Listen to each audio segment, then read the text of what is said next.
Hello, my loves. Welcome to the Libra full moon messages for you. They're a couple days late because, wow, that was a super moon, the biggest moon that we're going to have of the year, which means the moon was really, really close to the earth. So its energy was that much more potent.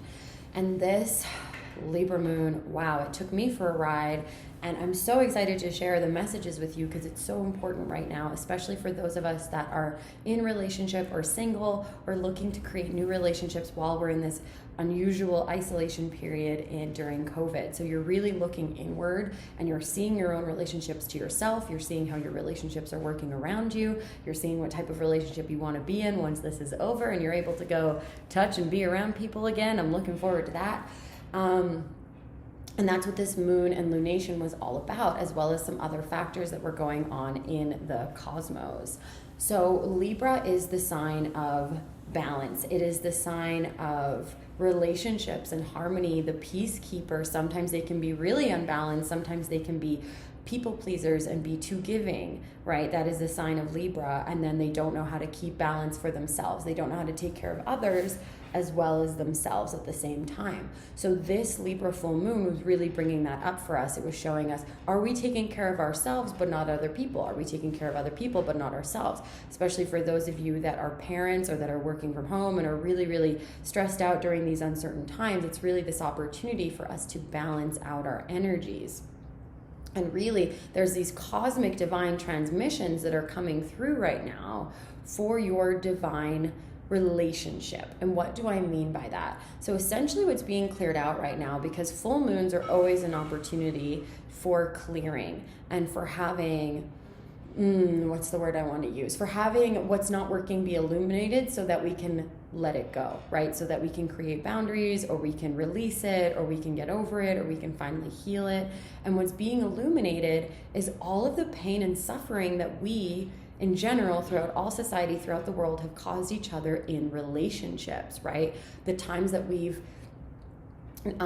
stayed in relationships that didn't serve us, that hurt us, that didn't give us what we needed when we betrayed ourselves, in other words. The times that we've betrayed others, that we've cheated on people, that we've lied, that we've been cruel, that we've been jealous, that we've been controlling. This is all being illuminated right now. And it was super illuminated for me over the weekend because we also had that Jupiter and Pluto conjunction. So those are the two planets of transformation and expansion. So there's a lot of death and rebirth happening right now in the society, within our structures in general, and within our own relationships, within our own households, within our own selves and our own health and the way that we see ourselves.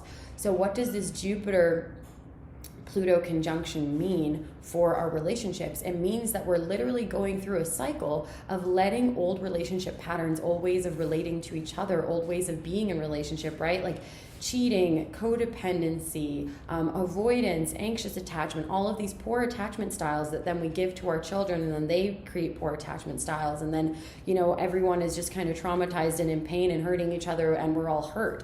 All of that is being illuminated so that we can literally let it go. Think about a world where people are loving in relationships, where partnership, whatever it might look like, straight, gay, bi, trans, like whatever that might look like, whatever level of the spectrum of relationship you're on, it can look evolved and it can have divine love be its guide without that same fear and pain and trauma being propagated from our past, right? How many of us are literally living out relationship patterns that our grandparents lived out or that their ancestors lived out because that's what they were told to do in their society and in their culture? We don't have to do that. We get to have free will and we get to act and love from our souls in the way that we naturally love to love. Sorry, my roommate just had a bunch of stuff fall out of the fridge, right? It's all collapsing down, essentially, is what's happening. And it's this really beautiful time to let your heart rebuild. So what I'm doing is this pretty intensive over the next moon cycle as this washes through. And this can also be over the next 6 months until we have that Libra new moon. It's going to be in October, I believe. Yeah, during Libra season. So it might be September. I'm not sure. Don't quote me on that.